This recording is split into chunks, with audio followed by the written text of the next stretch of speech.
Good morning, tubers. Welcome to another unedited, unscripted video from deep within the laboratories of Dr. Jet.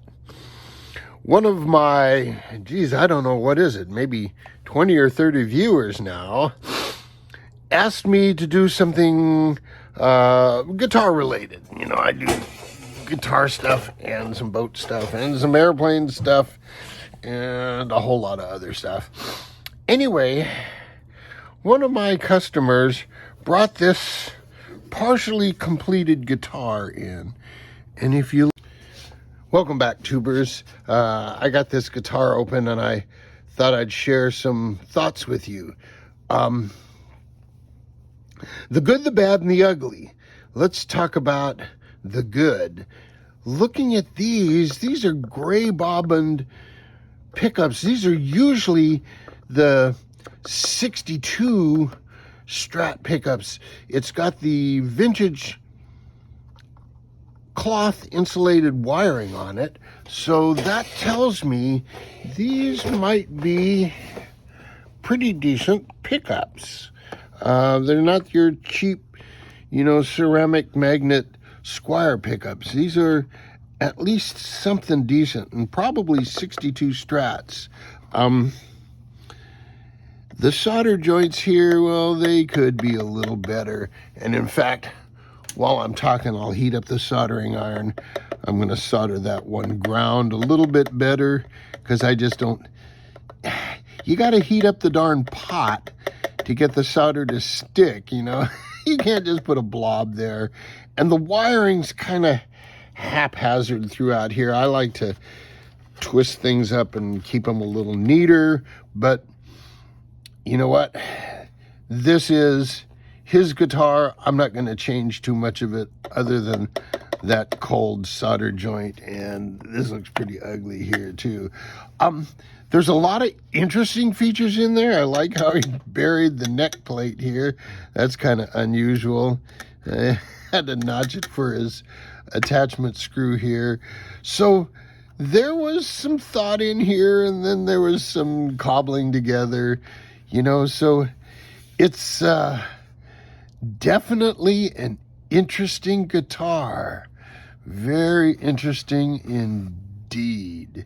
So I thought I'd share what I found here with you.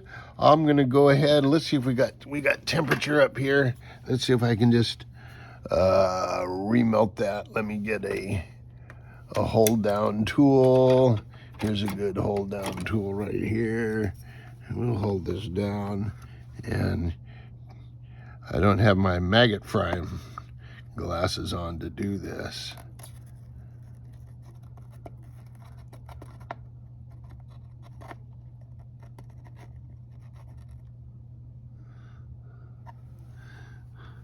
But that's a better solder joint.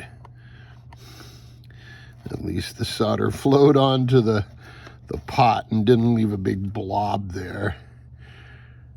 Yeah, that's better. It's not perfect, but it's good enough for who it's for. Anyway, I'll work some more on this and I'll get back to you. Until then, Jet out.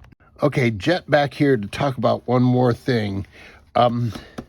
These screws that hold the neck on, you see how it's attached to the body here? I'm screwing it out of the body. You don't want these screws screwing into the body. You want these screws screwing into the neck. Here's a problem that I find on a lot of guitars, especially cheap Asian guitars. These holes through which these screws pass, the screw has to be a slip fit in there. Otherwise, the screw is biting into the body and not pulling the neck all the way down. So you want these holes to be a slip fit for these screws. So I'm going to go back in here with an appropriate size drill. I think it's 11/64 or 3/16, somewhere in there. And I'm going to make sure that these screws slide in and out of here, because the better the joint between the neck and the body, the better the tone. You'll have more sustain in your guitar, and it will all vibrate as one solid unit, not two separate pieces connected by a piece of cardboard. Anyway, see this screw coming out here? I don't like that. That's got to be cleaned up. So that's a little thing I'll do. Anyway, just thought I would point that out for my good listener, Will. Until then, jet out. Okay, tubers, we're back on this guitar. And let me tell you, one of the biggest problems people have in building guitars. They don't know what the hell they're doing. The biggest problem I see when people build guitars is the darned neck body joint. It's got to be right. Look at this. If I string this string up here, look how much real estate I have on this side of the frets here. And I go over here to this string, and I don't have that kind of spacing. That means the neck needs to move this way. So the pocket, I need to take some material off here, and I have to take a little material off here so I can get the neck to swing around a little bit. And here's another problem, and two more problems. The guy cut this for a Telecaster that's squared on the bottom. This is a Strat neck that's curved on the bottom, so I got to put a curve in here. And I'll show you the other really important thing when you're putting a neck on. This bridge, I cannot intonate this bridge. It's fixed. You know, what you see is what you get. Now, Fender has a 25.5-inch scale, so half of that scale should be 12 3/4 inches. That's about right. So from the nut to the 12th fret, I should have 12 3/4 inches. And then from the 12th fret to the bridge, I should have 12 3/4 inches. Looks like I've got it. Now, I had to move things around because this thing was way out of whack. So I'm going to do a little bit more sanding here on this side of the net pocket.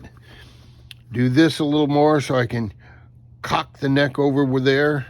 Then I'll mark it, drill it, put the screws in, and come back and we'll talk more about it. So until the next step, jet out. Okay, tubers, we've finished this thing up. Got it set up. Had to trim the bridge down to get the action. But all in all, there you go. It's a done deal. So until next time, jet out.